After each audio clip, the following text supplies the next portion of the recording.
স্বৰ্গত থকা মহান পিতৃ ঈশ্বৰ, তোমাৰ আচৰিত প্ৰেমৰ কাৰণে ধন্যবাদ। আজিৰ পৰা 2024 বছৰৰ আগত কোনোবা এটা দিনত আমাৰ ত্ৰাণকৰ্তা প্ৰভু যীশুৱে বেথলেহেমত জন্ম হৈছিল আৰু সেই দিন মানৱ জাতিলৈ ঈশ্বৰে নিজ পুত্ৰকে দান কৰিছিল আৰু তেওঁ অহাৰ কাৰণে তেওঁ আমাৰ কাৰণে ক্ৰুচত মৰি মুক্তি দিয়াৰ কাৰণে আমি পৰিত্ৰাণ পাইছোঁ, মুক্তি পাইছোঁ। এই সকলোৰ কাৰণে ধন্যবাদ।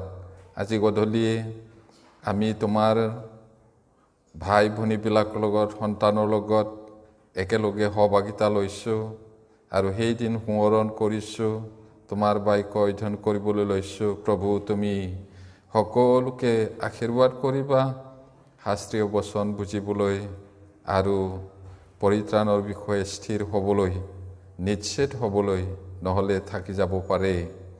প্ৰভু, বাকী সময় তোমাৰ হাতত ৰাখিছোঁ, প্ৰাৰ্থনা যীচু নামত খুজিছোঁ, আমেন। বহক। যদি বাইবেল আছে তেতিয়াহ'লে আমি পালানুক্ৰমে পঢ়িম মথিয়ে লিখা 1 অধ্যায় 18 পৰা 25 পদলৈ। Gospel Matthew chapter 1 verses 18 to 25. মই 18 to পঢ়িছোঁ, আপোনালোকে 19 তেনেকৈ আমি যাম। যীশু খ্ৰীষ্টৰ জন্ম এইদৰে হৈছিল। তেওঁৰ মাক মৰিয়মক যোচেফলৈ বাগদান কৰা হ'লত তেওঁলোকৰ একেলগ হোৱাৰ পূৰ্বেই তেওঁক পবিত্ৰ আত্মাৰ পৰা গৰ্ভৱতী হোৱা পালে।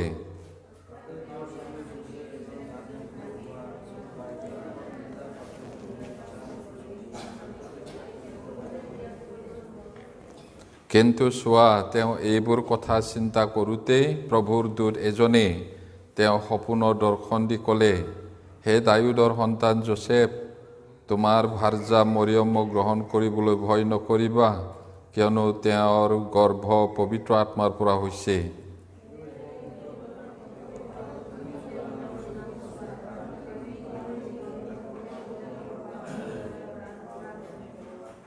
প্ৰভুৱে যি বচন ভাৱবাদীৰ দ্বাৰাই কোৱাইছিল বোলে,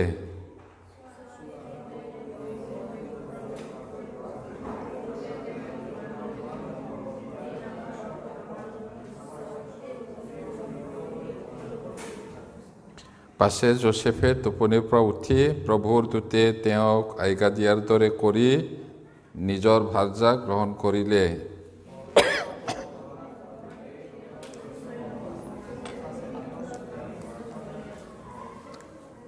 যীশুখ্ৰীষ্টৰ জন্ম, এইটো বৰদিন। অসমীয়াত বৰদিনৰ দুটা ডাঙৰ অৰ্থ আছে। এইটো বহুত ভাল অসমীয়াত। তো বৰদিন মানে ডাঙৰ দিন, বৰদিন মানে আশীৰ্বাদৰ দিন। আৰু কালিহে বৰদিন, আজি আমি এইটো পালন কৰিছোঁ বেলেগ বেলেগ প্ৰগ্ৰাম লৈ। আমাৰ পালন কৰাৰ উদ্দেশ্যটো জাকজমক, খোৱা বোৱা, গীত গান, ফূৰ্তি ফাৰ্তা কৰাটো ইম্পৰ্টেণ্ট নহয়। ঈশ্বৰৰ বাক্যটোহে আমি ধ্যান কৰোঁ বেছি আৰু মন দিব লাগিব। তো যীশুখ্ৰীষ্টৰ জন্ম, এই কথাটো জগতৰ অনেকে অনেক প্ৰকাৰে লাখ লাখ টকা খৰচ কৰে, কিন্তু আমি লাখ লাখ টকা খৰচ কৰিব লাগে শুভবাৰ্তা প্ৰচাৰ কৰাত। আৰু শুভবাৰ্তা প্ৰচাৰ কৰাটো বৰদিনৰ নিচিনা ফূৰ্তি হ'ব লাগে। এতিয়া পৃথিৱীত মানুহে সাংসাৰিক অগ্ৰাধিকাৰ লৈ জীয়াই থাকে। পৃথিৱীৰ মানুহটো এই সংসাৰৰ কথাটোহে অগ্ৰাধিকাৰ দিয়ে, প্ৰথম অধিকাৰ, প্ৰধান স্থান দিয়ে। কিন্তু খ্ৰীষ্টিয়ানসকলে মূলতে যীশুখ্ৰীষ্টৰ বাবে জীয়াই থাকে, যিজনে জগতৰ পাপ নিজৰ ওপৰত বৈ ক্ৰুচলৈ লৈ গৈছিলে আৰু মৃত্যুবৰণ কৰিছিলে। জগতৰ মানুহে জগতৰ কথা লৈ জীৱন যাপন কৰে, কিন্তু আমি যিজনে মোৰ কাৰণে, আপোনাৰ পাপৰ কাৰণে মৰিলে, তেওঁৰ কাৰণে জীয়াই থাকিব লাগে। জগতৰ মানুহে সাংসাৰিক জ্ঞানটো সৰ্বোত্তম বুলি ভাবে, কিন্তু খ্ৰীষ্টিয়ানসকলৰ বাবে যীশুৰ জ্ঞান, ঈশ্বৰৰ জ্ঞানটো সৰ্বোত্তম হয়। সৰ্বোত্তম মানে আটাইতকৈ উত্তম। এতিয়া পাচনি পৌলে স্বীকাৰ কৰিছিল, তেওঁৰ কাৰণে প্ৰভু যীশু খ্ৰীষ্টৰ জ্ঞানটো উত্তম জ্ঞান আছিলে। আৰু বাইবেলত কৈছে, তোমালোকে ঈশ্বৰৰ অনুগ্ৰহ আৰু জ্ঞানত বাঢ়ি বাঢ়ি যোৱা বুলি কৈছে। আৰু সেই উত্তমতাটো কেৱল পৌলৰ কাৰণে আছিল নে? নহয়। স্বৰূপ পৰিত্ৰাণ পোৱাসকলে তাক উপলব্ধি কৰে যে খ্ৰীষ্টৰ জ্ঞানটো উত্তম হয় বুলি। এতিয়া আমি পিতৰ 2 অধ্যায় 2 পিতৰ 3 অধ্যায় 18 পদত এইদৰে লিখা আছে। চাওকচোন, আমি বেগাই যাবলৈ চেষ্টা কৰিম। 2 পিতৰ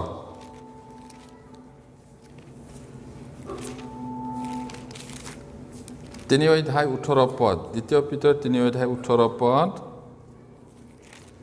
পঢ়িম। আৰু আমাৰ প্ৰভু আৰু ত্ৰাণকৰ্তা যীশুখ্ৰীষ্টৰ অনুগ্ৰহত আৰু জ্ঞানত বাঢ়ি বাঢ়ি যোৱা, এতিয়া আৰু অনন্ত কাললৈকে তেওঁৰ মহিমা হওক। আমেন। পাচনি পিতৰ তেওঁ প্ৰভুৰ কাৰণে জীৱন দিলে। তেওঁ মৰাৰ আগে আগে শেষবাৰৰ কাৰণে শেষ পত্ৰৰ শেষ কথা কি কৈছে আমাক? কেৱল তাহানিৰ মানুহবিলাকৰ কথা নহয়, আপোনাৰ কাৰণে মোৰ কাৰণে এইটো বাণীটো হয়। কি কৰিবলৈ কৈছে ইয়াত? আমাৰ প্ৰভু আৰু ত্ৰাণকৰ্তা যীশুখ্ৰীষ্টৰ অনুগ্ৰহত আমি অনুগ্ৰহটো পালোঁ, অনুগ্ৰহ পাই পৰিত্ৰাণটো পালোঁ। সেই অনুগ্ৰহটো বাঢ়ি বাঢ়ি উপচি পৰিব লাগে।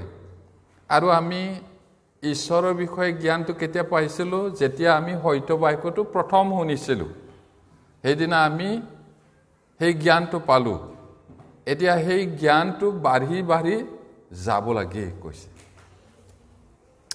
এতিয়া আৰু অনন্ত কাললৈকে ঈশ্বৰৰ মহিমা হওক, এই বুলি কৈছে। এতিয়া এই পদটোৱে পাচনি পিতৰৰ কথাটো কৈছে। তেওঁ শেষ অনুৰোধ, তেওঁ শেষ আশা আহ্বান জনাইছিলে। কি বুলি? তেওঁ যোৱাৰ আগে আগে, মানুহ মৰাৰ আগে আগে নিজৰ ল'ৰাবিলাকক, ভাই ককাইবিলাকক একেলগে থাকা, মিলেৰে থাকা, যি অকণমান আছে তাকে ভগাই লোৱা, এই বুলি শেষ আশাটো কৰে আৰু কৈ যায়। এতিয়া পিতৰে মণ্ডলীৰ মানুহবিলাকক কি কৈছিলে? যীশুখ্ৰীষ্টৰ অনুগ্ৰহ আৰু জ্ঞানত বাঢ়ি বাঢ়ি যোৱা, এইটো আছিলে তেওঁৰ আহ্বান। এতিয়া আমি তেওঁৰ অনুগ্ৰহত আৰু জ্ঞানত বাঢ়িব লাগে পৰিত্ৰাণ পোৱা মানুহ। যীশুখ্ৰীষ্টৰ অনুগ্ৰহ আৰু জ্ঞানত বিশ্বাসৰ জীৱন গঢ়ি উঠে। যীশুখ্ৰীষ্টৰ অনুগ্ৰহ আৰু জ্ঞানত যিমানেই বৃদ্ধি পাওঁ, সিমানেই আমাৰ বিশ্বাসটো বাঢ়ি যায়। বিশ্বাসটো বাঢ়িব লাগে। আমাৰ জীৱন আছে, জীৱন থকা বস্তু বাঢ়ি যায়। সেইদৰে আমি বাঢ়িব লাগে। এতিয়া যীশুখ্ৰীষ্টৰ অনুগ্ৰহত আমি বাঢ়ি গৈ থাকিব লাগিব। যিমানেই বাঢ়িব সিমানেই আমি বিশ্বাসত বলৱান হ'ম। আৰু সৰু মৰু ধুমুহা বতাহবোৰে আমাক হিলাব নোৱাৰিব। আপোনাৰ বিশ্বাসৰ শিপাটো কিমান দ? যদি শিপাটো দ নহয়, উঘালি যাব, শুকাই যাব খৰাং আহিলে। আপুনি যীশুখ্ৰীষ্টৰ অনুগ্ৰহ আৰু জ্ঞানত বৃদ্ধি পাইছেনে সঁচাকৈ, নে সৰু হৈ আছে? নিজে পৰীক্ষা কৰক। সৰু ল'ৰাৰ নিচিনা চৰিত্ৰ হৈ আছে নেকি এতিয়াও? কিমান % পৰিৱৰ্তন হৈছে? চৰিত্ৰৰ পৰিৱৰ্তন হ'ব লাগিব কৈছে। চৰিত্ৰৰ পৰিত্ৰাণ পাব লাগিব। আমি সেইটো শিকি থাকোঁ। পৰিত্ৰাণ, আত্মাৰ পৰিত্ৰাণটো এনে পায়, চৰিত্ৰটো আপুনি কষ্ট কৰিব লাগিব। মোৰ এই কুস্বভাৱ আছে, এইটো এৰিব লাগিব। নিজকে মাৰি মাৰি মাৰি পবিত্ৰ জীৱন যাপন কৰি ঈশ্বৰৰ কাৰণে জীয়াই থকা, এইটো কৈছে। কেনেকা? ডিঙিটো কাটি কোৱা নাই। আমাৰ কুচৰিত্ৰ, বেয়া স্বভাৱ, হিংসা, ঘৃণা, অসূয়া, বেবিচাৰী মন এইবিলাক মাৰিব লাগিব এটা এটা এইটো কৈছে কিমান পাৰ্চেণ্ট বাঢ়িছে কিমান পাৰ্চেণ্ট পৰিৱৰ্তন হৈছে বৃদ্ধি হৈছে নে নিজে পৰীক্ষা কৰক যীশুখ্ৰীষ্টৰ বিষয়ে আপুনি কিমান জানে আহক আমি যীশুখ্ৰীষ্টক লগ নোপোৱালৈকে তেওঁৰ অনুগ্ৰহ আৰু যীশুখ্ৰীষ্টৰ জ্ঞানত বাঢ়ি বৃদ্ধি পাওঁ আৰু বৃদ্ধি পাই গৈ থাকোঁ হওক আজি আমি যীশুখ্ৰীষ্টৰ বিষয়ে জ্ঞানকে ধৰি খ্ৰীষ্টৰ জন্ম চাব বিচাৰিছোঁ বৰদিন বুলি ক'লে এই সান্তা ক্লজ কিবা কিবি পিন্ধাবিলাক ভাল নহয় এইটো আজি মই ক'ব বিচৰা নাই বৰদিনতো মই নকম বেলেগ এটা দিনত ভালকৈ মই কৈ দিম কি হয় বৰদিন আৰু আমি নতুন জন্ম পোৱাবিলাকে সেই ঢৌত যাব নালাগে সেই ঢৌৰ পাছফালে যাব নালাগে ৰিয়েল কোনে প্ৰথম বৰদিন পালন কৰিছিলে স্বৰ্গদূতবিলাক মেৰ ৰখীয়াবিলাক সান্তা ক্লজ ড্ৰেছ আছিলে নেকি ইয়াতে টুপি পিন্ধা ড্ৰেছ উৰণীয়া হৰিণাটো বহুত কাহিনী আছে এইটো এনেই জাপি দিয়াহে হয় আমি যাব নালাগে সেই মেৰ ৰখীয়াবিলাকৰ নিচিনা হ'ব লাগিব আমি সেই মৰিয়ম আৰু জোচেফৰ নিচিনা তেওঁলোকেহে প্ৰথম বৰদিন পালন কৰিছে কেনেকৈ পালন কৰিছিলে একেবাৰে নৰ্মেল সাধাৰণ হ'ব লাগিব আমাৰ ভয় ভক্তি জ্ঞানটো বাইবেলত আৰু যীশু কোন হয় এইটো ভালকৈ জানিব লাগিব এতিয়া জোচেফ তাইৰ স্বামী এজন ন্যায়পৰায়ণ মানুহ হোৱাৰ বাবে আমি যিটো পঢ়িলোঁ তো মই ফটাফট পঢ়ি গৈ থাকিম আমি শাস্ত্ৰপদটো পঢ়িলোৱে যীশুখ্ৰীষ্টৰ জন্ম এইদৰে হৈছিল তেওঁৰ মাক মৰিয়মক জোচেফলৈ বাগদান কৰা হলত তেওঁলোকৰ একেলগ হোৱাৰ পূৰ্বে তেওঁ পবিত্ৰ আত্মাৰ পৰা গৰ্ভৱতী হোৱা পালে বাগদান মানে আমাৰ এটা আঙুঠি পিন্ধোৱা বুলি কয় নহয় জানো বাগদান আমাৰ বাগদানটো অলপ বেলেগ তেওঁলোকৰ বাগদানটো অলপ বেলেগ বাগদান বুলি কোৱাৰ লগে লগে সিহঁতে স্বামী স্ত্ৰী বুলি মাতে কিন্তু একেলগে নাথাকে আঙুঠি পিন্ধোৱাৰ লগে লগে গিৰিয়েক ঘৈণীয়েক বুলি কয় কিন্তু একেলগত সহবাস নকৰে বিয়া কৰি আনাৰ পিছতহে সেইটো এতিয়া কিন্তু তেওঁলোকে একেলগ থকাৰ আগতে গৰ্ভৱতী হোৱা পালে কৈছে এতিয়া ঈশ্বৰে আদিৰে পৰা যীশুখ্ৰীষ্টৰ জন্মৰ পৰিকল্পনা কৰিছিলে কেতিয়া আমাৰ মগজে আমাৰ জ্ঞানে বুদ্ধিয়ে ঢুকি নাপায় অনাদি কালৰ পৰা বুলি কৈছে সৃষ্টি কৰাই নাই তেতিয়াই যীশু যে আহিব এই কথাটো পৰিকল্পনা আছে আৰু বাইবেলৰ লিপিবদ্ধ কৰিছিল পূৰ্বে বাইবেলৰ লিপিবদ্ধ হোৱাৰ দৰে যীশুখ্ৰীষ্ট এই পৃথিৱীলৈ আহিছিলে হঠাতে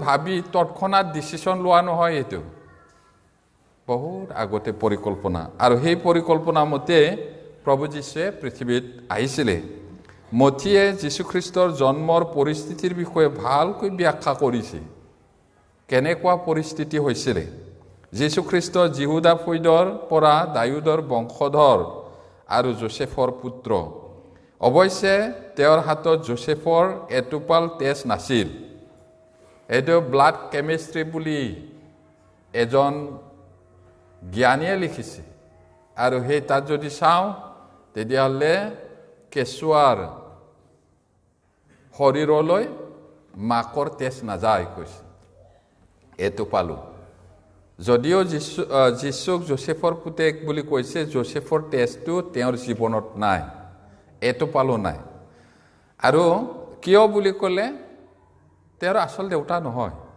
পবিত্ৰ আত্মা ঈশ্বৰহে তেওঁৰ দেউতা কাৰণ তেওঁৰ মাতৃ মৰিয়মক জোচেফৰে বাগদান কৰাৰ পিছত আৰু তেওঁলোকে একেলগ থকাৰ আগতে পবিত্ৰ আত্মাৰ দ্বাৰা গৰ্ভৱতী হৈছিলে এই কথাটো বহুত ইম্পৰ্টেণ্ট কুমাৰীৰ গৰ্ভত জন্ম হোৱা একেলগত থকা নাই বাগদান কৰিছে তেতিয়াই গৰ্ভৱতী পালে এইটো কৈছে সেইটোৰ কাৰণে তেওঁৰ শৰীৰত জোচেফৰ তেজ এটোপালো নাই আৰু এইটো অতি গুৰুত্বপূৰ্ণ বিষয় 19 পদত তাতে তেওঁৰ স্বামী যোসেফ এজন ধাৰ্মিক লোক হোৱাত তেওঁ ৰাইজৰ আগত নিন্দাৰ পাত্ৰ কৰিবলৈ ইচ্ছা নকৰি গুপুতে ত্যাগ কৰিবলৈ মন কৰিলে।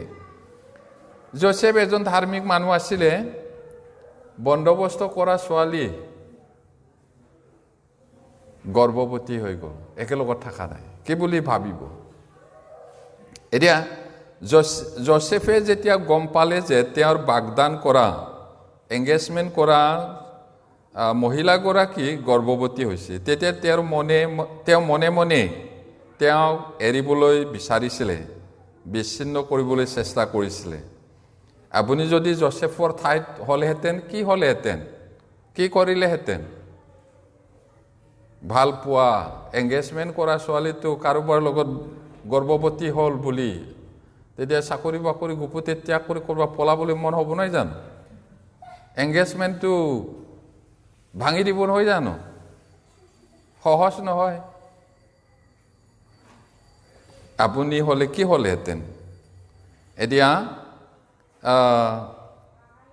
আপুনি বাগদান কৰা মহিলাগৰাকীয়ে যদি আপোনাৰ বাদে বা অবিহনে সন্তান জন্ম দিয়ে, তেন্তে আপোনাৰ কিমান খং হ'ব?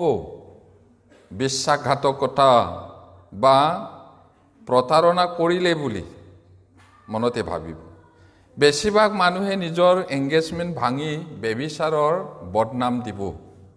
কিন্তু যোসেফ ধাৰ্মিক মানুহ আছিলে। তেওঁ ভাল পোৱা মৰিয়মক সমাজৰ আগত দুখী কৰিবলৈ মন হোৱা নাই। আৰু যদি তেওঁ এইদৰে কৈ পিনি ত্যাগ কৰে, মৰিয়ম কোনোমতে জীয়াই নাথাকিব। এইটো পুৰণি নিয়মৰ আইন। শিল দলিয়াই দয়া মায়া নোহোৱাকৈ মাৰি পেলাব। কিন্তু যোসেফ ধাৰ্মিক মানুহ হয়, মৰিয়মক মৰম কৰাৰ কাৰণে তাইক এই দশাটো চাবলৈ ইচ্ছা কৰা নাই। সেইটো কাৰণে মনে মনে এৰিব বিচাৰিছে, যাতে মৰিয়মৰ একো ক্ষতি নহয়। সেই সময়ৰ পৰিস্থিতি বিবেচনা কৰিলে যোসেফৰ মনোভাৱ অতি অস্বাভাৱিক বুলি ক'ব পাৰি। সেই সময়ত বেলেগ ল'ৰা হ'লে, তুমি মোক প্ৰতাৰণা কৰিলা, তোমাকো মই নেৰিম বুলি সমাজৰ কৈ দিলে শিল দলিয়াই মাৰিবই আৰু। কিন্তু যোসেফ ধাৰ্মিক মানুহ আছিলে বুলি বাইবেলে কয়। এতিয়া আমি চেমিনাৰতো পাই থাকোঁ, গীৰ্জাতো পাই থাকোঁ। এতিয়া কি কৈছিলে? এদিন যীশু পৃথিৱীত আছিলে, সেই সময়ত এগৰাকী মহিলা ব্যভিচাৰ কৰি থাকোঁতে ধৰা পৰিলে। তাৰপিছত যীশুৰ ওচৰলৈ আনিছিলে আৰু সুধিছিলে, হে গুৰু, বিধানত মচিয়ে এইদৰে লিখিলে, যিজনীক ব্যভিচাৰ কৰাত ধৰা পৰে তাক শিল দলিয়াই মাৰিবলৈ আপুনি কি কয় বুলি কৈছে। এতিয়া প্ৰশ্নটো হ'ল, সেই মহিলাক মাত্ৰ কেলে আনিলে? পুৰুষটো ক'ত গ'ল? পুৰুষেওতো মাৰ খাব লাগে, তাইক মাত্ৰ কেলে ধৰি আনিলে আকৌ? না পলাই পত্ৰং কৰিলে নেকি, ধৰিব নোৱাৰিলে নেকি? না নাৰীক মাত্ৰ দুখী কৰিবলৈ ধৰিলে নেকি? বাইবেলে কোৱা নাই।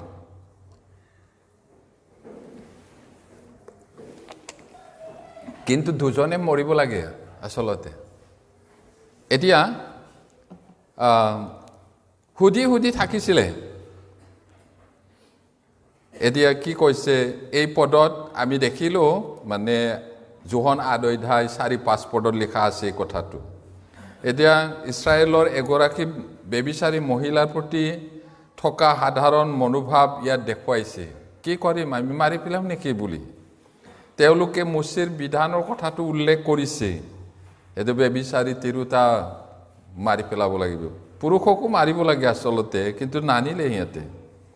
হ'ব পাৰে সি পলাই গ'ল, নাইবা তাক গুৰুত্ব নিদিলে, আমি নাজানো, বাইবেলে কোৱা নাই। এতিয়া তেওঁলোক ধৰ্মত একেবাৰে উৎসাহী উদ্যমী মানুহ আছিলে আৰু তেওঁলোকে ভাবিছে আমি বিধান পালন কৰিছোঁ, আমি ন্যায় কাম কৰিছোঁ, সেইটোৰ কাৰণে তাইক মাৰি পেলাব লাগে, সেইটো তেওঁলোকে ভাবিছিলে। কিন্তু কোনো মানুহে বিধান সম্পূৰ্ণ পালন কৰি ঈশ্বৰৰ দেখাত ধাৰ্মিক হ'ব নোৱাৰে। আৰু যিসকলে ব্যভিচাৰী নাৰীক শিলগুটি মাৰিব বিচাৰিছিলে, তেওঁলোকে নিজকে ধাৰ্মিক বুলি ক'ব পাৰেনে? আপোনালোকে কেনেকৈ ভাবে তেওঁলোক সঁচাকৈ ধাৰ্মিক আছিল নে? তেওঁলোকে সুধি থকাত যীশুৱে মূৰ দাঙি ক'লে বুলি কৈছে। কিবা এটা লিখি আছিলে কৈছে, লিখিছে কোৱাটো তাত মাত্ৰ আছে আকৌ যোহন 8 অধ্যায়ত। তাত ই কিতাপ নপঢ়াকৈ কেনেকৈ ইমান আচৰিত কথা জানিলে বুলি আচৰিত হৈছিলে, কিন্তু ইয়াত লিখিছে বুলি কৈছে 8 অধ্যায়। তাৰপিছত সুধি আছে খুব মাৰিবলৈ মন হ'বলা। তাৰপিছত যদি যীশুৱে মাৰিব নালাগে এৰি দিয়া বুলি কয়, কি ধৰিব সিহঁতে? কি ধৰিব? যীশু পৰীক্ষা কৰিবলৈহে আনিছে, কিন্তু সৰ্বোপৰি ঈশ্বৰক জানো পৰীক্ষা কৰিব পাৰি? যদি এৰি দে বুলি কয়, ত্ৰাণকৰ্তা নহয় যীশু, বিধান পালন কৰা নাই, বেবিচাৰীক এৰি দিবলৈ কৈছে বুলি ক'ব। আকৌ মাৰ বুলি ক'লে কি কৰিব? বহুত টেঙৰ এই মানুহবিলাক। মাৰ বুলি ক'লে ৰোমান চৰকাৰক গৈ পিনি কৈ দিব নৰবধ কৰিবলৈ আজ্ঞা দিছে, লৈ যাব। ইমান টেঙৰ। তাৰপিছত যীশুৱে কি ক'লে? যিজন নিষ্পাপী সি প্ৰথম শিল দলিয়াও। এতিয়া পাপী বেবিচাৰী শিল দলিয়াও মাৰিবলৈ কোৱাটো ধাৰ্মিকজনেহে মাৰিব পাৰে। এতিয়া ধাৰ্মিক কোন আছে মানুহৰ মাজত? ধাৰ্মিক কোনো নাই, এজনো নাই কৈছে নে বাইবেলে? তেতিয়াহ'লে ইজনে সিজনক শিল দলিয়াই মাৰিব নোৱাৰে ঈশ্বৰৰ বাদে। সেইটো হয়। সৰ্বোপৰি ঈশ্বৰক জানো, অন্তৰ্যামী ঈশ্বৰক জানো তেওঁলোকে পৰীক্ষাত পেলাই জালত পেলাব পাৰে জানো? নোৱাৰে। এইদৰে বৰৰ পৰা সৰুলৈকে শিলটো পেলাই গ'ল বুলি কৈছে। কেলে? কোনোবা এজন পাষ্টৰে কৈছে বুঢ়া হ'লে মানুহ কেলে কঁকালটো বেকা হয় বোলে। পাপটো এটা দুটা জাপুতি বেকা হৈ যায় কৈছে না বুঢ়া। বাইবেলে কোৱা নাই, সেই পাষ্টৰে সেইটো কৈছে আৰু। ডাঙৰৰ পৰা সৰুলৈ কেলে এৰি গ'ল আকৌ শিলটো? যিমানে মানুহ জীয়াই থাকিব সিমানে পাপটো বাঢ়িব নহয় জানো? তাৰ ডাঙৰটো সেইদিনা আছে, ময়োতো সেই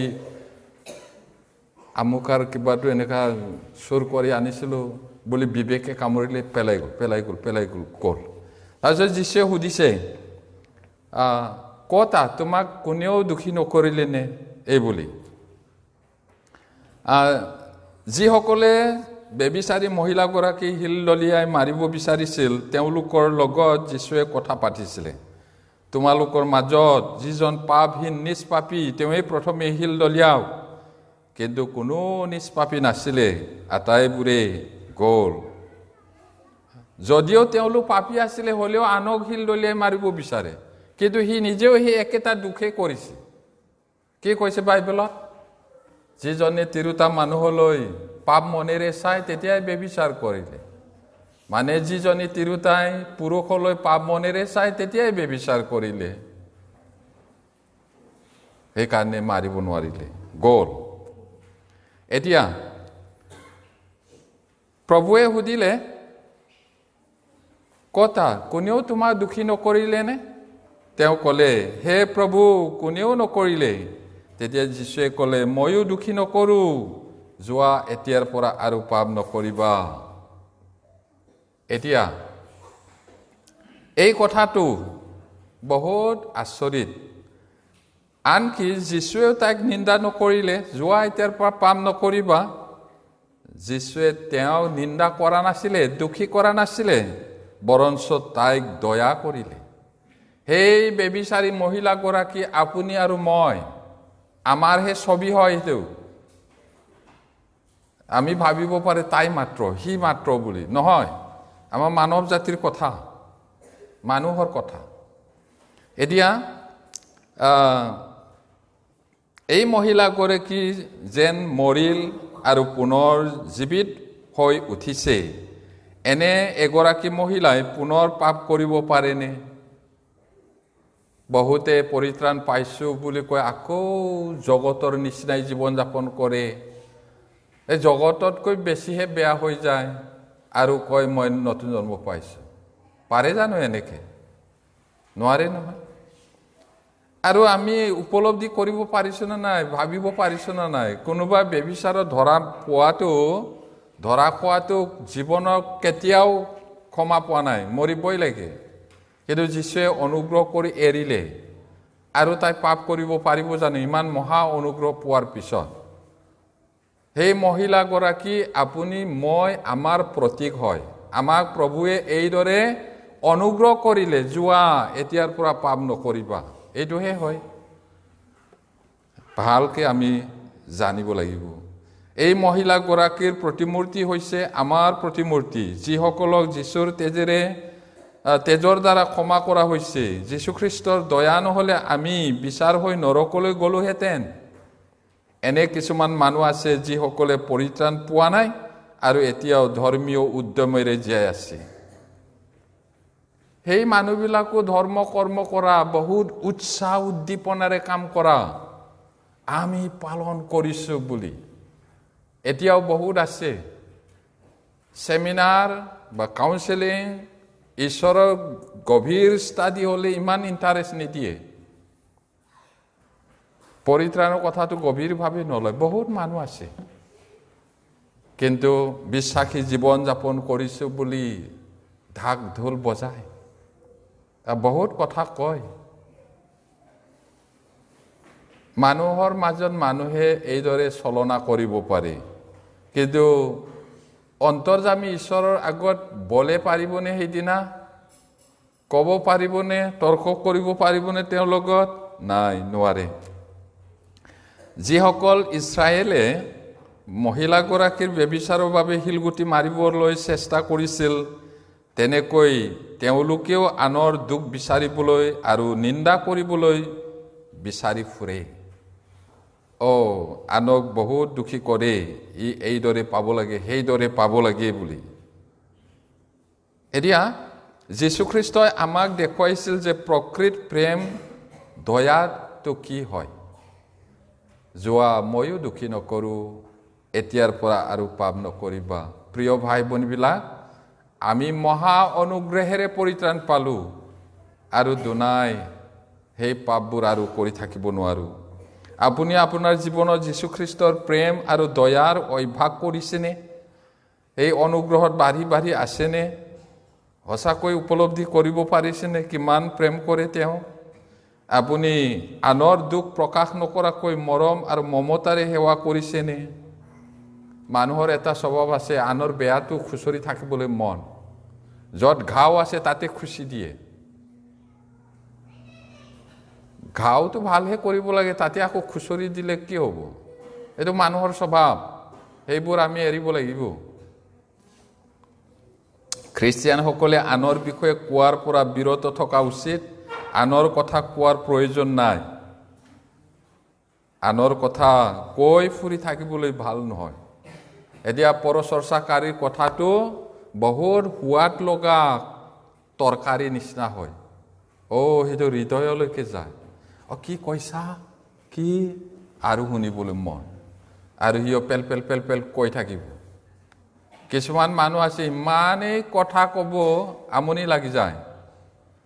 ভাল কথা ক'ব লাগে, মানুহক উৎসাহ উদ্দীপনা দিবলৈ, পৰি যোৱা তুলিবলৈ জিভাটো, হৃদয়টো ব্যৱহাৰ কৰিব লাগে, মাৰিবলৈ নহয়।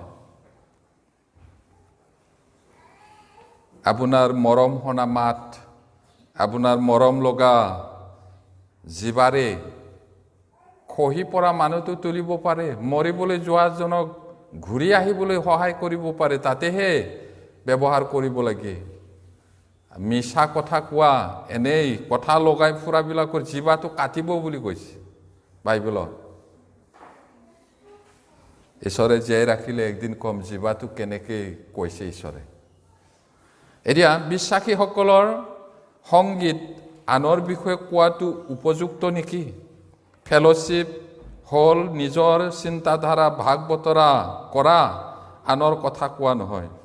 ফেলোশ্বিপত আহিলে, গীৰ্জাত আহিলে গীৰ্জাৰ পৰা ওলালে কিবা এটা জমা হ'ল তাতে নানান ধৰণৰ কথা পাতিব না আমাৰ দুৰ্বল ভাই ভনীবিলাকক উৎসাহী দিব লাগে সেমিনাৰ শেষ হ'লে ময়ে আৰু কেনেকৈ কাউন্সেলিং কৰিম বহুত অভাৱ মণ্ডলী মই কোনফালে কৰিব ইয়াত 2 ঘণ্টা 1.5 ঘণ্টা কোৱাৰ পিছত আৰু মই বিচাৰি পিনি ভাবি চাওক আপোনালোকে এইটো শিকিব লাগিব জীৱাটো বেলেগ কামত ব্যৱহাৰ কৰিব নালাগে সেইবিলাকত ব্যৱহাৰ কৰিব লাগিব প্ৰাৰ্থনা বিচৰাৰ সময়তো অবিশ্বাসীসকলৰ বিষয়ে অসাৱধানতাৰে কথা কোৱাটো উপযুক্ত নহয় আৰু যেতিয়া আমি সাক্ষ্য দিওঁ অবিশ্বাসীবিলাকৰ দেৱতাৰ কথাটো উল্লেখ কৰিব নালাগে তেনেকা বুলি আগত যি কৰিছিলোঁ মই অজানিতে এনেকা দেৱতা বা নানান ধৰণৰ পূজা কৰিছিলোঁ এইটো মাত্ৰ ক'লে হ'ল সেই দেৱতাবিলাকৰ নামটো আৰু উল্লেখ নকৰিবা বুলি কৈছে বাইবেলত আছে পাইছেনে কেতিয়াবা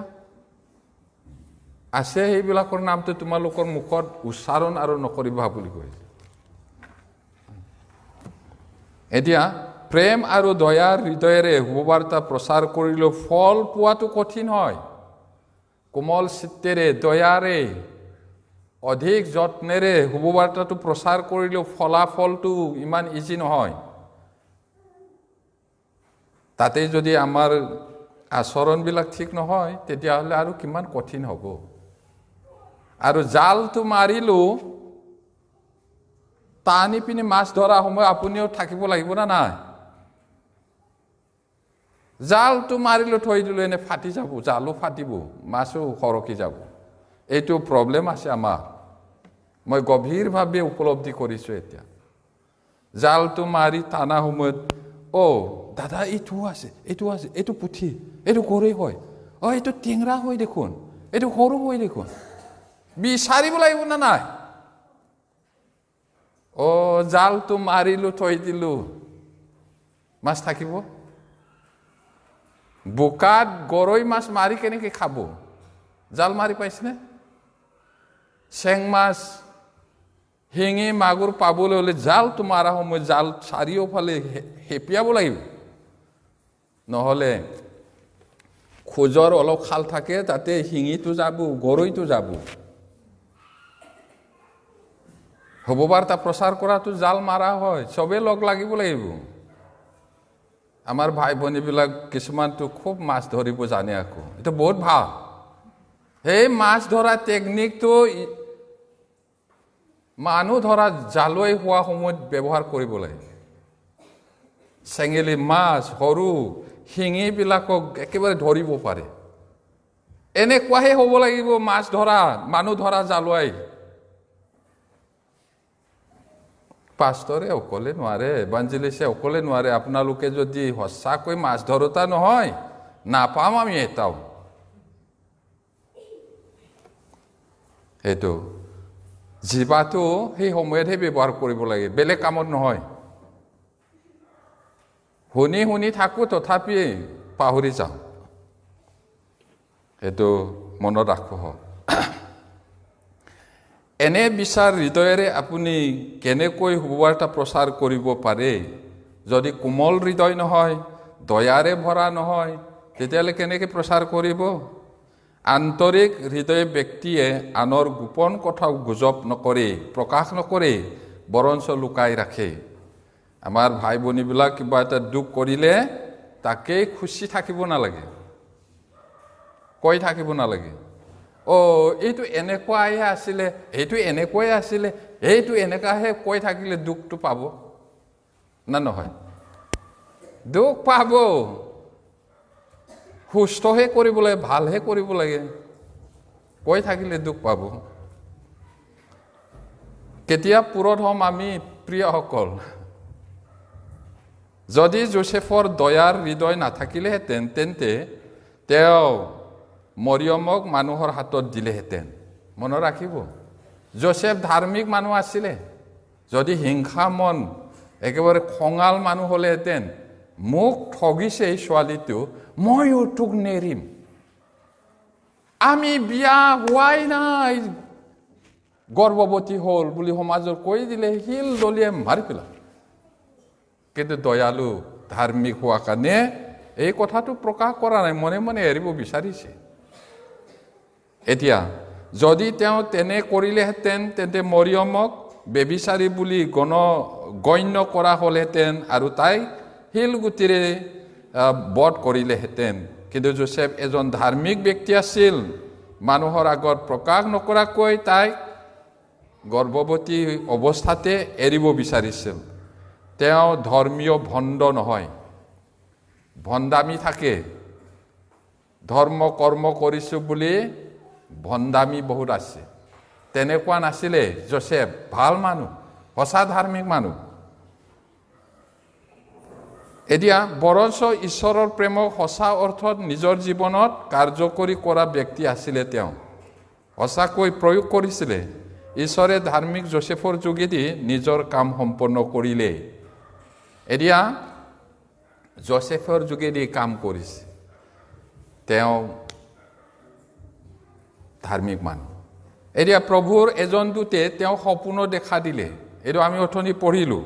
কিন্তু চোৱা, তেওঁ এইবোৰ কথা চিন্তা কৰোঁতেই প্ৰভুৰ দূত এজনে তেওঁ সপোনৰ দৰ্শন দি ক'লে, হে দাউদৰ সন্তান যোচেফ, তোমাৰ ভাৰ্যা মৰিয়মক গ্ৰহণ কৰিবলৈ ভয় নকৰিবা, কিয়নো তেওঁৰ গৰ্ভ পবিত্ৰ আত্মাৰ পৰা হৈছে। তেওঁতো সন্দেহ কৰি আছিলে, এনেকুৱাও ভাবিব পাৰে তাই অবিশ্বাসী, কোনোবা বেলেগ ভাল পোৱা ল'ৰাৰ লগত গৰ্ভৱতী হ'ল নেকি, নহ'লে ৰোমান মিলিটাৰীবিলাকে তেওঁ বলাৎকাৰ কৰিলে নেকি, এই বুলি দুখত আছিলে মনে মনে এৰিবলৈ। তেতিয়া স্বৰ্গদূত পঠাই দিলে ঈশ্বৰে আৰু সপোনত দৰ্শন দিলে তেওঁ। তেতিয়া যোচেফে মৰিয়মৰ সমস্যাৰ বিষয়ে চিন্তা কৰি টোপনি গ'ল। তেতিয়া ঈশ্বৰৰ দূতে তেওঁক ঈশ্বৰৰ ইচ্ছাৰ বিষয়ে অৱগত কৰিবলৈ পঠিয়াই দিলে, জনাবলৈ পঠাই দিলে। ঠিক তেনেদৰে কিছুমান সময়ত ঈশ্বৰে নিজৰ ইচ্ছা প্ৰকাশ কৰিবলৈ বিশেষভাৱে তেওঁৰ দূতক পঠিয়াই দিয়ে। কেতিয়াবা সেই তাহানি বাইবেলটো পূৰা হোৱা নাছিলে, একেবাৰে স্পেচিয়েল ৰিজনৰ কাৰণে স্বৰ্গদূত পঠাই সপোনৰ দৰ্শন দিয়ে, নহ'লে দৰ্শন দিয়ে। এতিয়া স্বাভাৱিক পৰিস্থিতিত তেওঁ তেনেকুৱা নকৰে, অতি বিশেষ পৰিস্থিতিতহে কৰে। এতিয়া আপোনাৰ সপোনত ঈশ্বৰৰ এজন দূতৰ আবিৰ্ভাৱ হ'ব বুলি আশা নকৰিব। এতিয়া এইবোৰ কাহিনীটো শুনি বাইবেলৰ পৰা ভালকৈ জ্ঞানটো নাপায় মানুহে ময়ো দৰ্শন পাম বুলি চিন্তা কৰি থাকে। কিবা এটা সপোন দেখে, এইটোকে ঈশ্বৰে মোক দৰ্শন দিলে বুলি। তেতিয়া কিয় দিছিলে, এতিয়া কিয় নিদিয়ে? তেতিয়া বাইবেলটো পূৰা নাই, এতিয়া কি কাৰণত দিব? এইটো বিশেষ কাৰণ। যদি যোচেফে কৈ দিয়ে তেতিয়াহ'লে মৰিয়মক মাৰি পেলাব। কিন্তু সেই গৰ্ভৱতী হোৱাটো যীশু শাস্ত্ৰ অনুসাৰে ঈশ্বৰৰ পৰিকল্পনা মতেহে হৈছে, গতিকে তেওঁ স্বৰ্গদূত পঠাই দিলে। এনেকুৱা বিশেষ কাৰণ। কিন্তু এতিয়া ঈশ্বৰে মোক দৰ্শন দিব, স্বৰ্গদূতে মোৰ লগত আহিব বুলি আশা কৰিব নালাগে। আপুনি হয়তো ঈশ্বৰৰ দূততকৈ শয়তানৰ দূতৰ সন্মুখীন হ'ব পাৰে। এইদৰে যদি ভাবি থাকে শয়তানো দৰ্শন দিব পাৰে, তেতিয়া ঠগহে খাব। আপুনি আপোনাৰ ইন্দ্ৰিয়বোৰক সম্পূৰ্ণৰূপে বিশ্বাস কৰিব পাৰিবনে? সপোন দেখিব পাৰিবনে? আৰু সেইদৰে সঠিক মতে মনত পেলাব পাৰিবনে? ঈশ্বৰ আমাৰ দুৰ্বলতাবোৰ ভালকৈ জানে, তেওঁ আমাৰ দুৰ্বলতাবোৰ জানে। গতিকে ঈশ্বৰৰ ইচ্ছা বাইবেলৰ যোগেদি স্পষ্টকৈ প্ৰকাশ পাইছে। ঈশ্বৰৰ ইচ্ছা জানিব বিচাৰেনে? দৰ্শনৰ কথা জানিব বিচাৰেনে? অতীতৰ কথা, বৰ্তমান, ভৱিষ্যতৰ কথা বাইবেলত পূৰা লিখা আছে। কিছুমানে কয়, মোক আজি ৰাতি যীশুৱে কথা ক'লে, হয়নে? যীশুৰ কথা শুনিবলৈ ডাইৰেক্ট ইয়াত পঢ়ো, তেওঁৱে কোৱা কথাটোহে লিখিছে ইয়াত, আৰু বেলেগ এতিয়া দৰ্শন নিদিয়ে। ইমান ইমাৰ্জেঞ্চি, ইমান ইম্পৰ্টেণ্ট নহয়, বিশেষ কাৰণতহে দৰ্শন দিছিলে তেতিয়া। এতিয়া আমি তেওঁৰ বাক্যৰ দ্বাৰা তেওঁৰ ইচ্ছা জানিবলৈ বিচাৰিব লাগিব। বাইবেলক বাদ দি দৰ্শন, সপোন এইবিলাক আশা কৰিলে নহ'ব, এইটো শয়তানে ঠগিব পাৰে। আমি সপোনৰ জৰিয়তে ঈশ্বৰৰ ইচ্ছা জানিবলৈ চেষ্টা কৰা উচিত নহয়। বাইবেল নপঢ়ি সপোনৰ যোগেদি ঈশ্বৰৰ ইচ্ছা জানিবলৈ চেষ্টা কৰাটো যুক্তিসংগত মনোভাৱ নেকি? নহয়। এতিয়া জেৰেমিয়াত এইদৰে লিখা আছে, যদি পঢ়িবলৈ মন হয় জেৰেমিয়া 29 অধ্যায় 8-9 পদত এইদৰে কৈছে, মই পঢ়ি দিছোঁ। কাৰণ ইছৰাইলৰ ঈশ্বৰ বাহিনীবিলাকৰ জিহুৱাই এইদৰে কৈছে, তোমালোকৰ মাজত থকা তোমালোকৰ ভাৱবাদী আৰু মংগলতীবোৰে তোমালোকক নুভুলাওক, নাইবা তোমালোকৰ সপোনত তোমালোকক দেখুওৱা কথা কাণ নিদিবা। কিয়নো সিহঁতে মিছাকৈ মোৰ নামেৰে তোমালোকৰ আগত ভাৱবাণী প্ৰচাৰ কৰে। জিহুৱাই কৈছে, মই সিহঁতক পঠোৱা নাই। ঠগ নাখাব বুলি কৈছে, ইমান ক্লিয়াৰকৈ কৈছে। জেৰেমিয়া 29 অধ্যায় 8-9 পদত কৈছে, মই সিহঁতক পঠোৱা নাই। সিহঁতে নিজে নিজে কয় নিজৰ সপোনটোকে ঈশ্বৰৰ সপোন বুলি। এতিয়া ঢেৰ তেনেকুৱা পাচনি বোলে, এপষ্টল বোলে, ৰেভাৰেণ্ড বোলে, বিশ্বপ বোলে, কিবা কিবি টাইটেল লোৱা দৰ্শনৰ কথাটো কৈ আছে। বাইবেলে কি কৈছে? মই সিহঁতক পঠোৱা নাই, নিজে নিজে ওলাই গৈছে। আৰু নতুন জন্ম নহ'লে প্ৰচাৰ কৰিব অধিকাৰ দিয়া নাই ঈশ্বৰে, বাইবেলে কৈছে। তাৰপিছত 2 Korinthia 11:14 পদত কৈছে এইদৰে, ই আচৰিত নহয়, কিয়নো শয়তানে নিজেও দীপ্তিময় দূতৰ বেগ ধৰে আৰু মানুহক প্ৰতাৰণা কৰে। উজ্জ্বল প্ৰভাতীয় তৰাৰ নিচিনা উজ্জ্বল হ'ব পাৰে। মই যোৱাকালি না কেতিয়া কৈছিলোঁ, দেওবাৰো কৈছিলোঁ হ'বলা, শয়তান দাঁত দীঘল দীঘল, নখ দীঘল দীঘল, শিং থকা নহয়, আটাইতকৈ ধুনীয়া কৈছে। অহংকাৰৰ কাৰণেহে তাক খেদি দিলে শয়তান বুলি। এতিয়া সি আচৰিত ৰূপ লয় কৈছে, তাৰপিছত মানুহক ঠগে। আচৰিত হ'ব নালাগে। আৰু তাৰো কৰ্মচাৰী আছে কৈছে, শয়তানৰো প্ৰচাৰক আছে, শয়তানৰ পাষ্টৰ আছে, শয়তানৰ মণ্ডলী মানুহ আছে। একেবাৰে আমি খোলাকে জানা উচিত ভাই ভনীবিলাক, তাৰ কৰ্মচাৰী আছে বুলি কৈছে। এইটো 2 Korinthia বেলেগ ৰূপ লয়। ঈশ্বৰৰ দ্বাৰা পঠোৱা নহ'লেও তেওঁলোকে ঈশ্বৰৰ নামত ভৱিষ্যতবাণী কৰে, মিছা কথা কয়, ঈশ্বৰে কৈছে বুলি। আপুনি সপোন দেখিছেনে আৰু সেই কথা মনত ৰাখিয়েই জীয়াই আছেনে? তাৰ কোনো প্ৰয়োজন নাই। সপোন, কেতিয়াবা ময়ো সপোনত বহুত টকা জাপে জাপে পাওঁ, ৰাতিপুৱা চাওঁ ক'ত টকাও নাই। এইটোকে পাম পাম বুলি আশা কৰি থাকিলে হ'ব নেকি? সপোনত কি নেদেখে? সেইটোৰ কাৰণে জগতৰ মানুহে মাৰপিট হৈ যায়। সপোনত নিজৰ ঘৈণীয়েকো বেলেগ ল'ৰাৰ লগত কথা পতা দেখিলে সেইটোৱে সঁচা বুলি, এনেকৈ বহুত মাৰপিট হয় সপোনৰ কথা লৈ। সপোনটো সকলো বাস্তৱ নহয় নহয়। যদি গেষ্ট্ৰিক বহুত টান হৈ কাটা মাৰা কিবা কিবি সপোন দেখিব, সেইটো সঁচা নেকি? সপোনটো সপোনেই। আৰু সপোনটো এটা মাথো এটা সপোন, এইটো বাস্তৱ বুলি ধৰি থাকিব নোৱাৰি। যদি আপুনি আপোনাৰ সপোনবোৰৰ বিষয়ে ডাঙৰকৈ চিন্তা কৰে আৰু সেইবোৰৰ মনোনিৱেশ কৰে, তেন্তে আপুনি শয়তানৰ দ্বাৰা প্ৰতাৰিত হ'ব পাৰে, শয়তানে চল পাব। এতিয়া স্বৰ্গদূতে কৈছিলে, হে দাউদৰ পুত্ৰ যোচেফ, তোমাৰ ভাৰ্যা মৰিয়মক তোমাৰ ওচৰলৈ নিবলৈ ভয় নকৰিবা, কাৰণ তেওঁৰ গৰ্ভত থকা সন্তানটি পবিত্ৰ আত্মাৰ পৰা হৈছে। চোৱা, সেই যীশুৱে ভাৱবাদীয়ে কৈছিলে 9 অধ্যায় 7 পদত, 7 অধ্যায় 14 পদত, সেই কুমাৰীয়ে হয়। তেতিয়া তেওঁ ঈশ্বৰক বিশ্বাস কৰা মানুহ আছিলে, ধাৰ্মিক মানুহ। ঈশ্বৰৰ দূতে যোচেফ কি চিন্তাত আছিল সেই বিষয়ে সঠিকভাৱে জানিছিল। যোচেফে মৰিয়মক নিজৰ ভাৰ্যা হিচাপে ল'বলৈ ভয় কৰিছিল। ঈশ্বৰৰ দূতে যোচেফক ক'লে যে মৰিয়মক নিজৰ ভাৰ্যা হিচাপে ল'বলৈ ভয় নকৰিবা। ইমান ক্লিয়াৰকৈ কৈছে, আমি অথনি পঢ়িলোঁ। কিয়নো তাইৰ মাজত যি গৰ্ভধাৰণ হৈছে সেয়া পবিত্ৰ আত্মাৰ পৰা। যোচেফে মৰিয়মক নিজৰ ওচৰলৈ আনিবলৈ সমস্যা নোহোৱাৰ কাৰণটো হ'ল পবিত্ৰ আত্মাৰ পৰাহে হৈছে। আৰু সেই যে ভাৱবাদীবিলাকে কৈছিলে কুমাৰীৰ গৰ্ভত জন্ম হ'ব, সেইজনী কুমাৰী হয়, এই বুলি বুজাই দিছে। এতিয়া মই পঢ়ি দিছোঁ বেগাই যাবৰ কাৰণে। মথি 2:13 পদত এইদৰে কৈছে, পাছে চোৱা, তেওঁলোক গলত প্ৰভুৰ দূত এজনে যোচেফক সপোনৰ দৰ্শন দি ক'লে, উঠা, ল'ৰাটি আৰু তেওঁৰ মাকক লৈ মিছৰ দেশলৈ পলাই যোৱা, আৰু মই তোমাক একো নকওঁ মানে তাতে থাকিবা, কিয়নো ল'ৰাটিক বিনাশ কৰিবলৈ হেৰোদে তেওঁ বিচাৰিবলৈ উদ্যত হৈছে। এতিয়া পূবৰ জ্ঞানীবিলাক আহিছিলে বুলি কৈছে। তাৰপিছত সেই হেৰোদ ৰজাই কৈছিলে, তোমালোকে ভালকৈ বিচাৰা, ল'ৰাটিক পালে মানে মোকো খবৰ দিবা, ময়ো গৈ পেলাই সেৱা কৰিম। কিন্তু ক'ত সেৱা কৰিব, সি মাৰিবলৈ পৰিকল্পনা কৰিছে। স্বৰ্গদূতবিলাকক ঈশ্বৰে ক'লে, তালৈ ঘূৰি নাযাবা, বেলেগ ৰাস্তাইদি যাবা।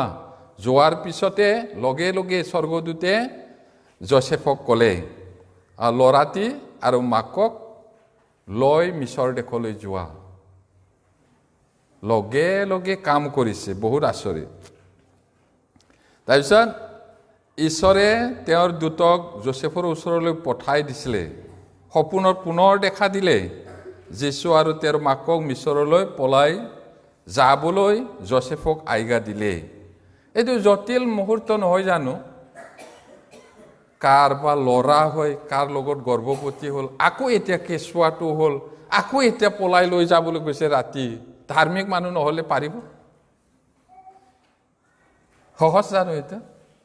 কিমান গভীৰ বিশ্বাস থাকিব লাগিব। আৰু স্বৰ্গদূতৰ কথাটো বিশ্বাস কৰিলে। আৰু এতিয়া পলাই লৈ যাব লাগে, দিনো নহয়, ৰাতিৰ ভিতৰতে, বেলেগ দেশত। পইচা আছিল না নাই? আৰু য'ত যাবলৈ কৈছে তাতো ৰাস্তাও নাজানে, আৰু সেই দেশৰ ভাষাটো বেলেগ, কি কাম বা পাব তাত? অলপ ভাবি চাওকচোন। বেলেগ দেশত যাবলৈ হ'লে কঠিন। আপোনালোকে বেছি দূৰত যাব না, মিজোৰামত গ'লে বজাৰত কি কিনিম, কেনেকৈ কিনিম, হাহাকাৰ হ'ব। বজাৰৰ সিহঁতৰ ভাষা নাজানিলে হিন্দী ক'লেও বুলি ক'ব, কি মানুহ জগতত মিজো নাজানে বুলি কৈ দিব আকৌ। বহুত দিগদাৰ। এইখিনিতে শিলদলিয়াই গৈ পাব কোৱা নিচিনা। বিদেশৰটো আৰু বেলেগ। আব্ৰাহামক কৈছিলে ঈশ্বৰে, মই দেখুওৱা দেশলৈ বলা বুলি, সেইটোতো গৈ গৈ গৈ গৈ আছিল। ইয়াতো আকৌ তৎক্ষণাত কেঁচুৱাটোলৈ ৰাতি যাব লাগে। কিমান জটিল কাম। এটা জটিল মুহূৰ্তত ঈশ্বৰে যীশুখ্ৰীষ্টক ৰক্ষা কৰিবলৈ যোচেফৰ ওচৰলৈ ঈশ্বৰৰ দূতক পঠাই দিছিলে, যীশু কেঁচুৱাক ৰক্ষা কৰিবলৈ। এতিয়া মথি 2:19-20 পদত আকৌ কৈছে, মই পঢ়ি দিছোঁ। কিন্তু চোৱা, হেৰোদ মৰিলত প্ৰভুৰ দূত এজনে মিছৰ দেশত যোচেফক সপোনৰ দৰ্শন দি ক'লে, উঠা, ল'ৰাটি আৰু মাকক লৈ ইছৰাইল দেশলৈ যোৱা, কিয়নো যিবোৰে ল'ৰাটিৰ প্ৰাণ বিচাৰিছিল সেইবোৰ মৰিল। এতিয়া তাত গ'ল, যেনে তেনে থাকিলে কেইদিনমান। প্ৰথম কাম পাবলৈও ইজি হ'ব জানো? ইজি নহয়। আৰু যেনে তেনে ছেটেল হ'ল, ভাষাও অলপমান শিকিলে, কাম বনো অলপমান ছেটেল হ'ল, আকৌ কি কৈছে, লৈ যোৱা ল'ৰাটো। ট্ৰেন্সফাৰ হৈ থাকিলে কিমান কষ্ট হয় নহয় জানো? ভাড়াঘৰত এইটো ভাড়াঘৰৰ পৰা সেইটো ভাড়াঘৰ ট্ৰেন্সফাৰ হৈ থাকচোন, বয় বস্তুও ভাঙি যাব, মনো ভাঙি যাব। এইটো অলপ ছেটেল হৈছিলেহে আকৌ উঠা বোলে, লৈ যোৱা। বাধ্য হ'ব লাগিব না নাই? আমি কেনেকুৱা? সঁচাকৈ বাধ্য জানো আমি? বাধ্য নহয়। 10টা ক'লে 11টাত আহে, হয় না? বাধ্য হয় জানো? 11টা ক'লে 12টাত আহিল। একেবাৰে নোৱাৰিলে বেলেগ কথা, সদায় কৰিব নালাগে, ভাল নহয় এইটো। নিয়ম নীতি থাকে। প্ৰভু অহা সময়ত, প্ৰভু আপুনি আহিলে, মোৰ ইনকাম কৰিবলৈ আছে, আৰু ইনকাম কৰি থোৱাকেইটা অকণমান খাবলৈ আছে, পিছত যাম দেই। প্ৰভু অহা সময় পাৰিব নেকি? ভাবিব লাগে অলপমান। त्या হেৰোদৰ মৃত্যুৰ পিছত প্ৰভুৰ এজন দূতক তেওঁৰ ওচৰলৈ পঠালে আৰু তাৰ পৰা লৈ যাব লগা হ'ল প্ৰভুক আকৌ এতিয়া প্ৰভুৱে ভাৱবাদীৰ যোগেদি কোৱা কথা সম্পূৰ্ণ কৰিব পাৰে এতিয়া মথি 1:22 পদত আমি পঢ়াটো প্ৰভুৱে যি বচন ভাৱবাদীৰ দ্বাৰা কোৱাইছিল চোৱা সেই কন্যাই গৰ্ভৱতী হৈ পুত্ৰ প্ৰসৱ কৰিব আৰু লোকে তেওঁৰ নাম ইমানুৱেল এই নামৰ অৰ্থ ঈশ্বৰ আমাৰ লগত এই বচন সিদ্ধ হ'বলৈ ঘটিল চাওক কিমান ধুনীয়াকৈ বুজাই দিছে যিহুদী মানুহটো সৰুৰ পৰাই জানে বাইবেলটো শিক্ষা দি আছে আৰু সেই পণ্ডিতবিলাকে আহি সুধিছিলে যিহুদীবিলাক ৰজা যি জন্মিল তেওঁ ক'ত তেতিয়া হুলস্থুল হ'ল ৰজাই কি ক'লে ক'ত জন্মিব বুলি লিখিছে বাইবেলত পণ্ডিতবিলাকে ফৰিচী পণ্ডিতবিলাকে তপৰাই ক'ত আছিলে বাইবেলত এনেকা বিচাৰা নাই ডাইৰেক্ট মিখা 5:2 পদত লিখা আছে বুলি জানে কিন্তু যোৱা নাই সেৱা কৰিবলৈ আমিও জানিব পাৰে সময়ত কাম কৰিব লাগে সময়ত যাব লাগে হববাৰ তাক প্ৰচাৰ কৰিব লাগে প্ৰেমেৰে থাকিব লাগে কিন্তু যদি নকৰে কি লাভ তেওঁলোকে জানে কিন্তু যোৱা নাই এইকাৰণে জোসেফটো হ'লে বাধ্য আছিলে ধাৰ্মিক আছিলে তেওঁ মানিছিলে এতিয়া ঈশ্বৰৰ দূতে জোসেফক জনাইছিল যে মৰিয়মে ঈশ্বৰৰ বাক্য পূৰণ কৰিবলৈ পবিত্ৰ আত্মাৰ দ্বাৰা গৰ্ভৱতী হৈছে সেইটো ক'ত লিখা আছিলে তাকতো আমি জানো যিশয়া ভাৱবাদীৰ যোগেদি 7:14 পদত 9:6 পদত এইবিলাক যীশু জন্ম হোৱাৰ 700 বছৰৰ আগত কৈছিলে আৰু এতিয়া ঈশ্বৰে স্পষ্টকৈ ইংগিত দিছিল যে মৰিয়মৰ গৰ্ভধাৰণ ঈশ্বৰৰ যোগানত সম্পূৰ্ণৰূপে পৰিকল্পিত আছিল জোসেফ নিশ্চয় ঈশ্বৰৰ ভৱিষ্যতবাণীটো জানিছিল কাৰণ তেওঁ সদায় যায় গিৰ্জা বুলি নকয় সিহঁতে চিনাগগ বুলি কয় আমাৰ দৰেই শিক্ষা দি থাকে বাইবেলৰ পৰাই এতিয়া কুমাৰীয়ে গৰ্ভধাৰণ কৰিব পুত্ৰ জন্ম দিব সেই মহান ভৱিষ্যতবাণী তেওঁৰ ভাৰ্যা মৰিয়মৰ দ্বাৰা যে সত্য হোৱা দেখিছে জোসেফে নিশ্চয় আচৰিত হৈছে মই ভুল বুজিছো সেই কুমাৰীজনী তাইহে হয় নিশ্চয় তেওঁ আচৰিত হৈছিলে এতিয়া সেই কথাটো কেতিয়া প্ৰতিজ্ঞা কৰিছিলে আমি জানিছো আৰু আমি কালিও জানিম এইটো বহুত ইম্পৰ্টেণ্ট আদম আৰু হাৱাই পাপ কৰাৰ পিছত ঈশ্বৰে বিচাৰ কৰিলে আদমকো বিচাৰ কৰিলে হাৱাকো শয়তানকো তাৰ পিছত প্ৰতিজ্ঞা কৰিছে 3:15 পদত আৰু মই তোৰে নাৰীৰে মাজত তোৰ বংশৰে নাৰীৰ বংশৰে মাজত শত্ৰুভাৱ উৎপন্ন কৰিম হি তোৰ মূৰ গুৰি কৰিব আৰু তই তাৰ গুৰুৱা গুৰি কৰিবি এইটো প্ৰতিজ্ঞা এইটো প্ৰথম শুভবাৰ্তা কৈছে যীশু কোৱা নাই ত্ৰাণকৰ্তা কোৱা নাই নাৰীৰ বংশ এতিয়া আমি জোসেফ আৰু মৰিয়মৰ দৰে নাৰীৰ বংশৰ বিষয়ে স্পষ্টভাৱে অনুভৱ কৰা কোনোবা আছেনে শাৰীৰিক তেজৰ ৰেখা অনুসৰি যীশুখ্ৰীষ্ট জোসেফ আৰু মৰিয়মৰ পুত্ৰ এনে ক'লে জোসেফ আৰু মৰিয়মৰ পুত্ৰ আৰু কঠোৰভাৱে ক'বলৈ গ'লে জোসেফৰ পুত্ৰ নাছিলে উপৰুৱাকৈ জানিলে লিগেলি জোসেফ মৰিয়মৰ পুত্ৰ কিন্তু কঠোৰভাৱে চাবলৈ গ'লে যীশু জোসেফৰ পুত্ৰ নহয় এতিয়া আদমৰ বংশও নাছিলে তেওঁ কাৰণ আমি আদমৰ পৰা অহা হয় যীশু আদমৰ বংশ নহয় আদমৰ বংশ হ'লে পাপী হ'ব যদিও মৰিয়মৰ গৰ্ভত জন্ম হৈছে মানুহ দেউতাৰ তেজ নাই ঈশ্বৰৰ হে হয় এতিয়া কিন্তু কঠোৰভাৱে ক'বলৈ গ'লে তেওঁ জোসেফৰ পুত্ৰ নাছিলে আদমৰ বংশও নাছিলে তেওঁ পবিত্ৰ আত্মাৰ দ্বাৰা নাৰীৰ বংশধৰ হিচাপে এই পৃথিৱীলৈ আহিছিলে এই আদি পুস্তক 3 অধ্যায়ত কোৱাৰ দৰে এতিয়া যীশুখ্ৰীষ্টৰ জন্ম গুৰুত্বপূৰ্ণ হোৱাৰ কাৰণটো হ'ল তেওঁ ইমানুৱেল কেলে ইমান গুৰুত্ব দিয়ে বৰদিনটো এইটো ইমানুৱেলৰ কাৰণে ইমানুৱেল মানে ঈশ্বৰ আমাৰ লগত যীশুখ্ৰীষ্ট হৈছে ঈশ্বৰ, যি আত্মা মানৱ ৰূপত এই পৃথিৱীলৈ আহিছিল। কিন্তু যীশুখ্ৰীষ্টক ইমানুৱেলতকৈও সৰু কেঁচুৱা যীশুৰ বিষয়েহে মানুহে বেছি চিন্তা কৰে। বৰদিনৰ আচল তাৎপৰ্য মিনিংটো কেঁচুৱা যীশু দানা পাত্ৰ থোৱাটো এনেকুৱা পিকচাৰ বনাই সেৱা কৰিবলৈ নহয়। আচল গুৰুত্বপূৰ্ণটো কি হয়? সৃষ্টিকৰ্তা ঈশ্বৰ আমাৰ লগত আছে, ইমানুৱেল। সেই ইমানুৱেল ঈশ্বৰক গুৰুত্ব নিদি সৰু যীশু কেঁচুৱাটোহে বহুত যত্ন লোৱা নিচিনা কৰে। এতিয়া তেওঁলোকে যীশুখ্ৰীষ্টক কেঁচুৱা হিচাপে গণ্য কৰে আৰু মৰিয়মক স্বৰ্গৰ ৰাণী হিচাপে উচ্চ দৃষ্টিৰে চায়। মৰিয়মক স্বৰ্গৰ ৰাণী বুলি ভাবে। আত্মা ঈশ্বৰ এই পৃথিৱীলৈ মানৱ ৰূপত অহাটো গুৰুত্বপূৰ্ণ, মৰিয়ম গুৰুত্বপূৰ্ণ নহয়। সৃষ্টিকৰ্তা ঈশ্বৰে মানুহ হৈ মৰিয়মৰ গৰ্ভত অহাটো অতি গুৰুত্বপূৰ্ণ বিষয়, মৰিয়ম নহয়। কিন্তু মানুহবিলাকে মৰিয়মকহে সেৱা কৰে স্বৰ্গৰ ৰাণী বুলি। এতিয়া তদুপৰি স্বৰ্গৰ ৰাণী হৈছে ইছৰাইলসকলে পূজা কৰা এক ঘিনলগীয়া মূৰ্তি। বাইবেলত যদি আমি চাওঁ, ইছৰাইলবিলাকে মূৰ্তি পূজা কৰিছিলে।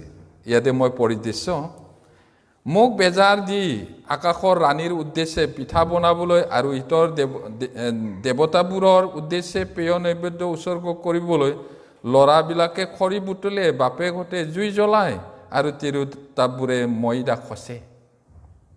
এই আকাশৰ ৰাণী বুলি ঘৰৰ ওপৰত মানে পূজা কৰে দেৱী।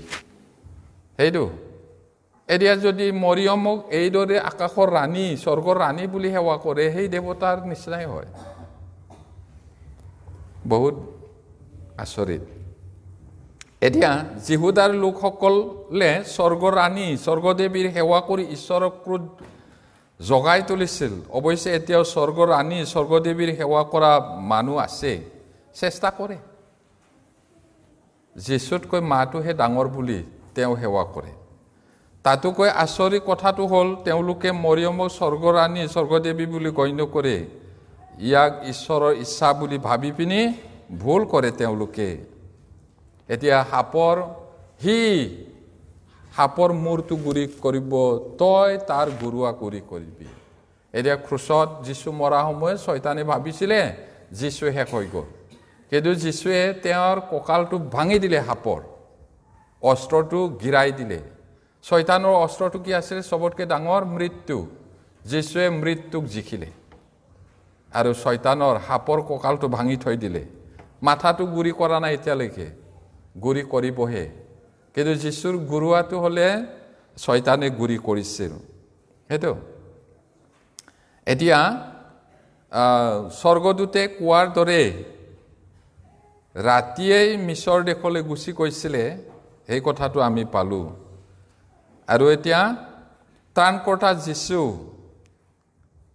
ঈশ্বৰৰ দূতে যোচেফক ক'লে যে মৰিয়ম এজন পুত্ৰ জন্ম দিব, তুমি তেওঁৰ নাম যীশু থবা।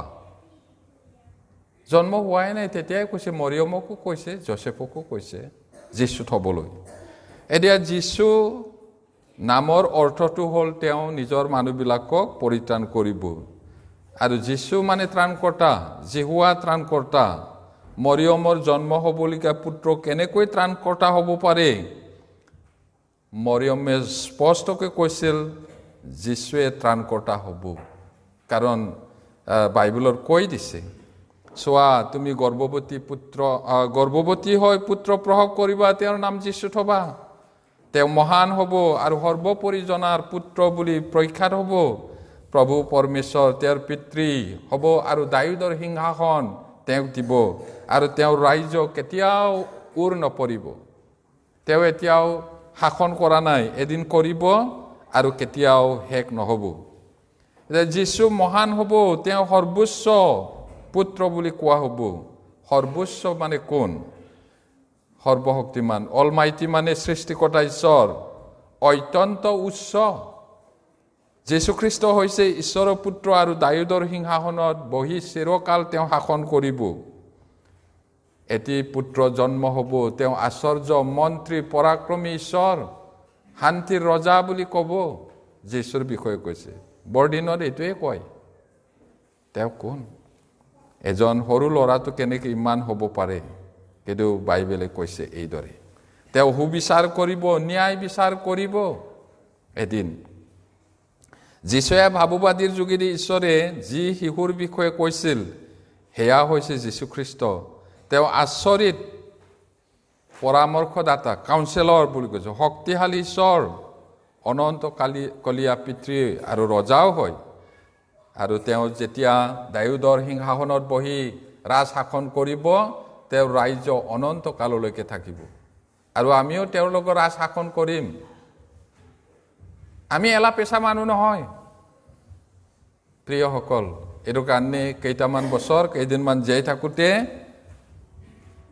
ঈশ্বৰৰ পুত্ৰ হিচাপে জীৱন যাপন কৰোঁ হওক ঈশ্বৰে যীশুৱে ভাৱবাদী কোৱাৰ দৰে যীশুখ্ৰীষ্ট এই পৃথিৱীলৈ আহিছিল ত্ৰাণকৰ্তা আহিছে কিন্তু ইমানবোৰ মানুহ কিয় আছে যিসকলে এতিয়াও পৰিত্ৰাণ পোৱা নাই তেওঁ ত্ৰাণকৰ্তা স্বৰ্গদূতবিলাকে মেৰখীয়াবিলাকক কৈছিলে তোমালোকৰ ত্ৰাণকৰ্তা দাউদৰ নগৰত জন্মিল ভয় নকৰিবা সেই বাতৰি দিবলৈ আহিছোঁ তেওঁ ত্ৰাণকৰ্তা তেওঁ ত্ৰাণ কৰিবৰ কাৰণে আহিছিল তেতিয়াহ'লে কিয় ইমান মানুহ এতিয়াও পৰিত্ৰাণ নাপায় কাৰণ মানুহবিলাকে ঈশ্বৰৰ বাক্যটো বিশ্বাস নকৰে কাৰণ মানুহে যীশুক চিনি নাপায় আৰু যীশুৱে কৰা কামত বিশ্বাস নকৰে যদিও ঈশ্বৰে সকলোকে প্ৰচুৰ কৃপা কৰে তথাপিও তেওঁৰ অনুগ্ৰহ অগ্ৰাহ্য কৰা ইমানবোৰ মানুহ আছে আমাৰ দেশত সাগৰত ঢৌ উঠাৰ নিচিনা উঠিছে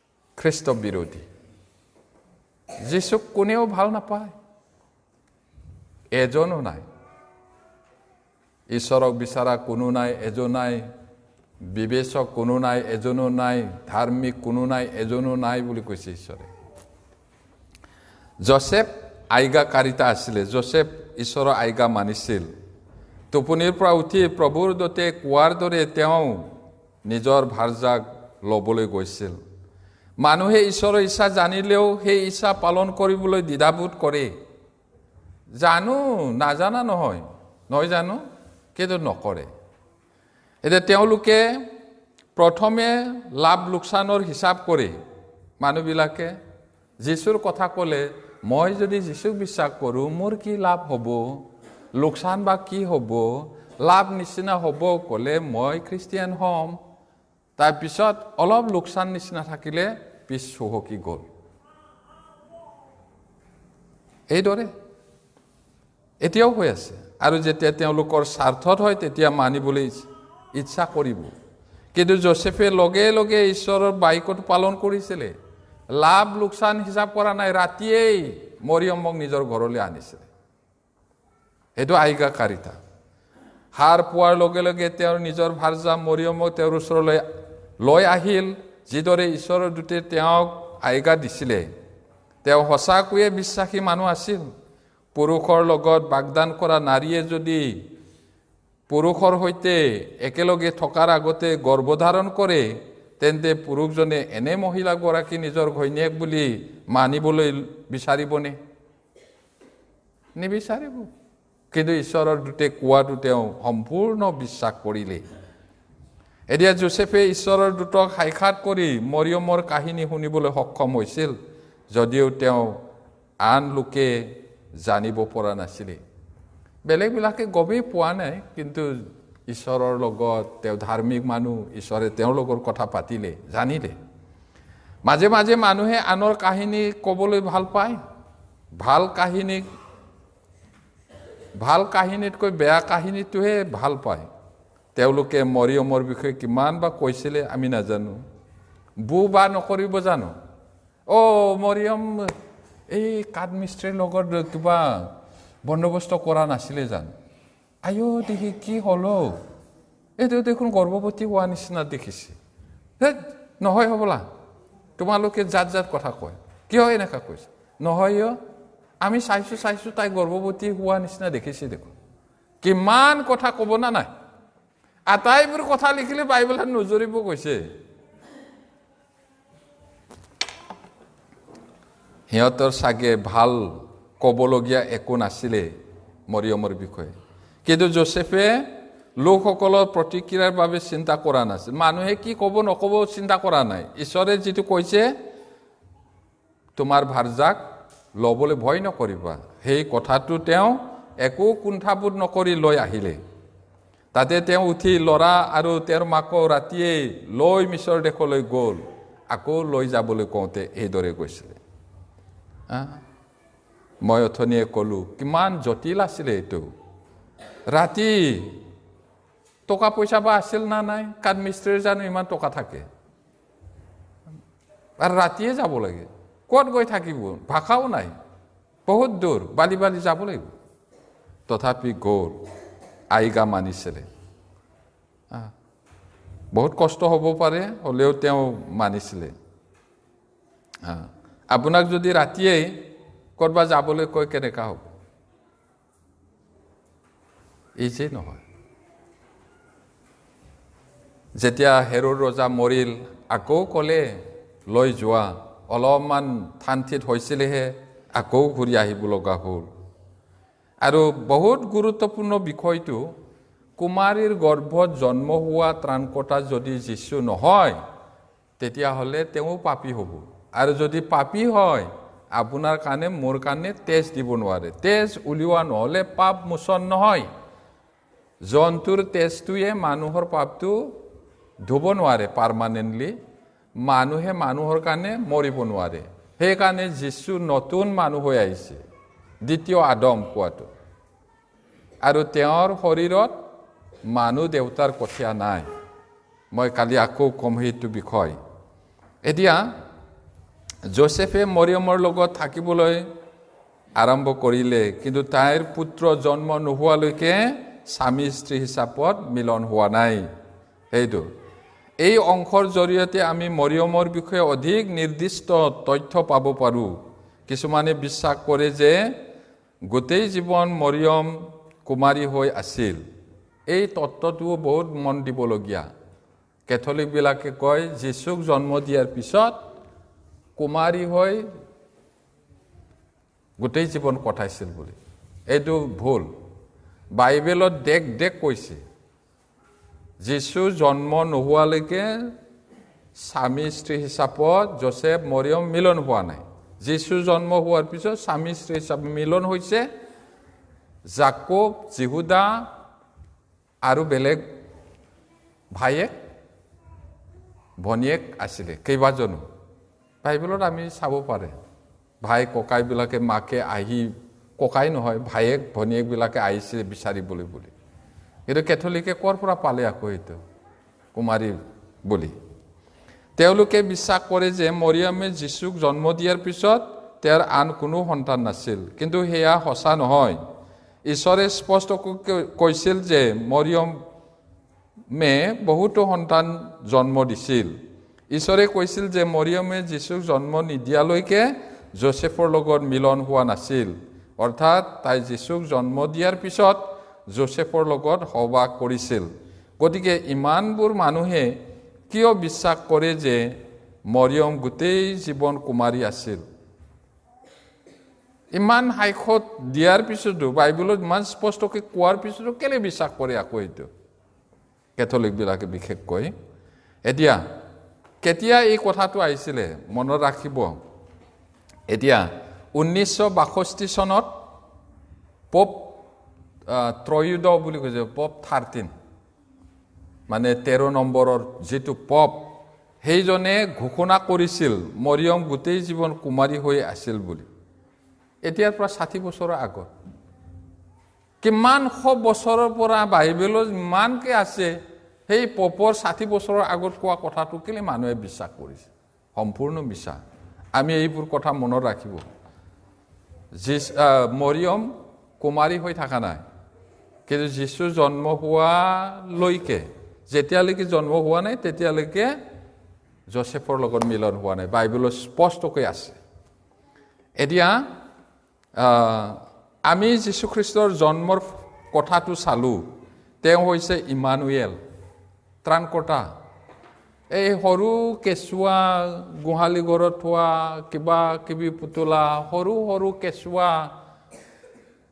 স্বৰ্গদূত এইবিলাক বিশ্বাস কৰিব নালাগে ইম্মানুৱেল মানে স্বয়ং ঈশ্বৰ আমাৰ লগত আছিল কিয় আহিছিলে আমাক উদ্ধাৰ কৰিব বাইবেলৰ কতো কেঁচুৱা স্বৰ্গদূত নাই এইবিলাক বিশ্বাস নকৰিব প্ৰাৰ্থনা কৰিম ঈশ্বৰে আমাক পৰিত্ৰাণ দিলে স্বৰ্গত থকা মহান পিতৃ ঈশ্বৰ তোমাৰ আচৰিত প্ৰেমৰ কাৰণে ধন্যবাদ প্ৰভু